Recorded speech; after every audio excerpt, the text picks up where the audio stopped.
Jangan lupa subscribe YouTube channel Metro TV News dan jangan lupa nyalakan notifikasinya.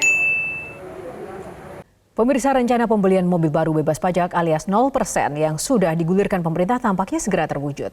Rencana membebaskan pajak penjualan atas barang mewah atau PPNBM untuk mobil baru hingga 0% kembali digaungkan oleh pemerintah. Dalam keterangan tertulisnya, Menko Perekonomian Airlangga Hartarto mengungkapkan pemerintah tengah menyiapkan skema insentif pajak mobil. Insentif ini ditargetkan mulai berlaku pada 1 Maret mendatang. Sebelumnya pada Oktober 2020, Menteri Keuangan Sri Mulyani Indrawati pernah menyatakan menolak memberikan pembebasan pajak bagi pembelian mobil baru. Namun rencana insentif pajak 0% mobil baru tampaknya segera terwujud. Sebab rencana ini sudah dibahas lintas kementerian dan tinggal menunggu revisi peraturan Menteri Keuangan.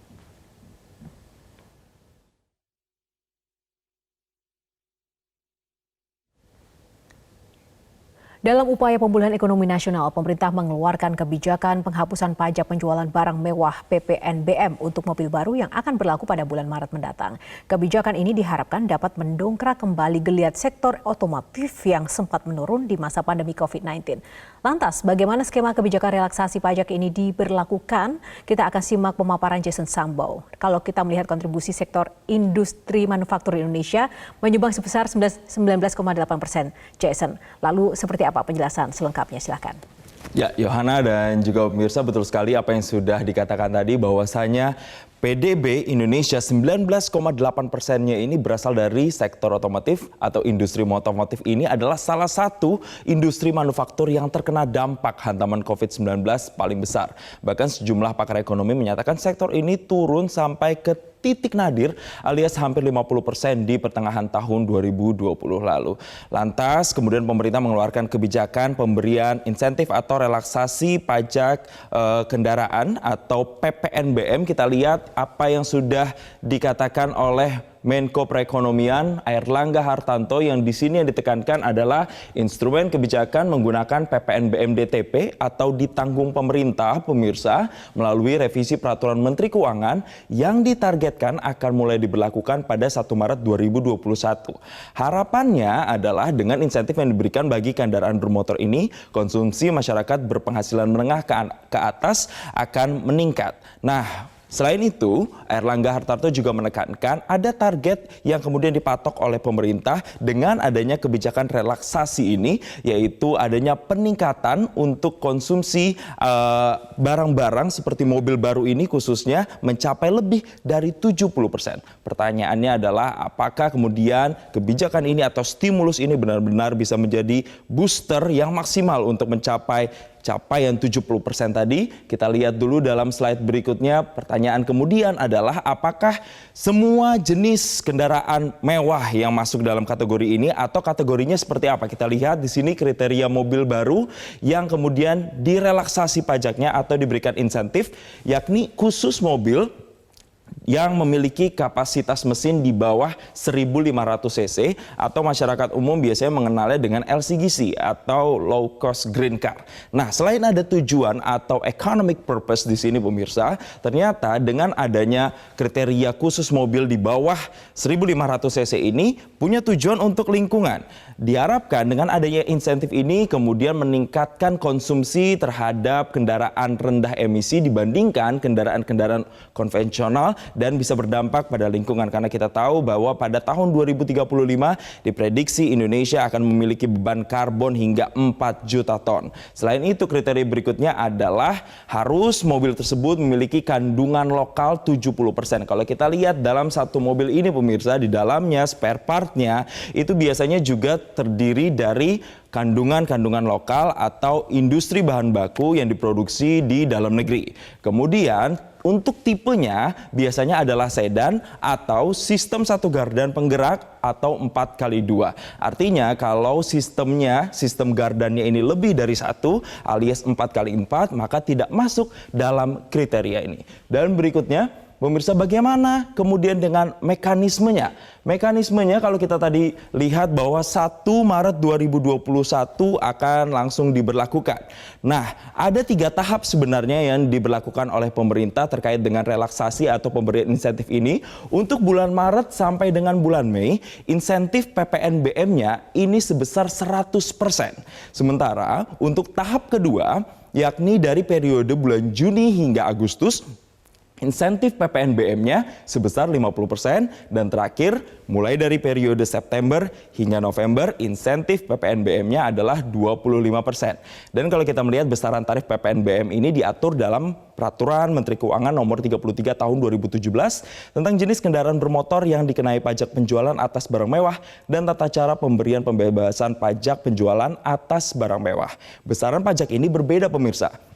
Ada yang mulai dari 10% hingga 125%, semuanya tergantung dengan jenis kendaraan. Saya akan memberikan sedikit analogi bagaimana kemudian bagaimana bisa mendapatkan insentif ini. Contohnya adalah misalnya Anda ingin membeli mobil baru di periode bulan Maret sampai dengan bulan Mei.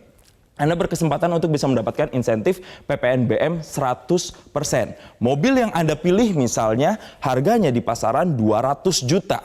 Nah, kalau insentif PPNBM-nya, kalau kita mengacu jenis mobil tersebut pada Peraturan Menteri Keuangan, kurang lebih misalnya kita ambil contoh kena pajak PPNBM-nya adalah 10%.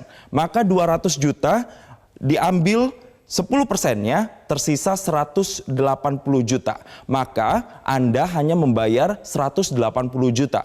Simpelnya, sederhananya, Anda ingin beli mobil baru, maka harganya akan turun dibandingkan jika membeli mobil saat tidak dikenai dengan kebijakan ini. Begitu pula dengan insentif PPNBM 50%, artinya kalau 50% insentif yang Anda dapatkan, kalau tadi harganya 180 juta, berarti Anda bisa membeli dengan 190 juta. Begitu pula dengan insentif PPNBM 25%, artinya Anda bisa membeli mobil tersebut dengan harga 195 juta, tergantung setiap sistemnya, dan nantinya setiap 3 tahap ini akan dievaluasi. Dan berikutnya yang kita juga harus perhatikan bersama, apa sebenarnya tujuan besar goalsnya di balik dengan adanya kebijakan relaksasi atau insentif ini. Yang pertama adalah pemerintah menargetkan adanya peningkatan produksi. Di sini cukup ambisius, pemirsa, kita lihat angkanya 81.752 unit. Kemudian adanya pemasukan negara yakni 1,4 triliun sehingga terjadi surplus 1,62 triliun. Artinya ketika ada peningkatan produksi di sana, kemudian ada demand-nya atau ada permintaan dari masyarakat, kemudian di situ ada transaksi yang masuk. Nah, ini berhubungan dengan pemasukan negara sehingga diharapkan nantinya ada proyeksi surplus yang terjadi 1,62 triliun. Tapi tidak hanya dari skup negara saja. Kalau kita lihat, ternyata dengan adanya kebijakan ini diharapkan juga bisa memberikan makan dalam tanda kutip untuk sektor-sektor lainnya. Kita lihat di sini dampaknya juga bagi industri bahan baku yang berkontribusi 59% dalam industri otomotif. Sekali lagi yang saya ingatkan bahwasanya industri otomotif ini banyak industri pendukungnya, pemirsa. Industri bahan baku, misalnya spare part, itu kemudian juga hidup dari pergerakan industri ini. Dan 59% adalah angka yang sangat dominan sebenarnya, cukup signifikan ketika kita berbicara kontribusinya di industri manufaktur. Kemudian selain 59% tadi, kontribusi PDB-nya juga diharapkan ini bisa mencapai 700 triliun dari industri pendukung otomotif. Selain industri pendukung otomotif, ada juga industri-industri lain yang harus kita perhatikan dan juga berdampak ketika kebijakan atau relaksasi ini diberlakukan, yakni mulai dari pelaku industri Tier 1, 2, 3, bengkel, serta bengkel resmi dan tidak resmi. Karena kalau kita tahu, kita berbicara soal terkait dengan mobil, ini juga terkait dengan maintenance, justru juga membutuhkan servis misalnya setiap bulan, dan ini juga akan menghidupkan bengkel baik yang resmi maupun tidak resmi. Kemudian di slide terakhir berikutnya kita akan coba lihat lagi. Saya akan ajak pemirsa untuk flashback kembali bagaimana sebenarnya kondisi atau situasi industri otomotif di masa pandemi. Kita lihat mulai dari Januari sampai dengan Agustus 2020, 8 bulan. Dikatakan sampai titik nadir, pemirsa, karena turunnya 46,4%. Terlihatnya ini dari total penjualan otomotif secara nasional, kita bandingkan 2020 dan 2019. Di tahun 2020 berhasil penjualan secara nasional 364, 43 unit, sementara di 2019 jumlahnya lebih tinggi, 679.263 unit. Kemudian tidak hanya dari segi penjualan secara nasional, tapi dari pabrik ke wholesaler atau ke dealer, ini juga mengalami penurunan bahkan sampai 51,3%, yakni dari 664.134 unit ke 325.507 unit. Nah, kemudian ada peningkatan sebenarnya, ada kenaikan yang dialami di industri ini khususnya di kuartal 4 tahun 2020 kalau kita bandingkan secara kuartal to kuartal, yakni ada kenaikan sekitar 43,98% dengan total penjualan di kuartal 4 yaitu mencapai 159.981.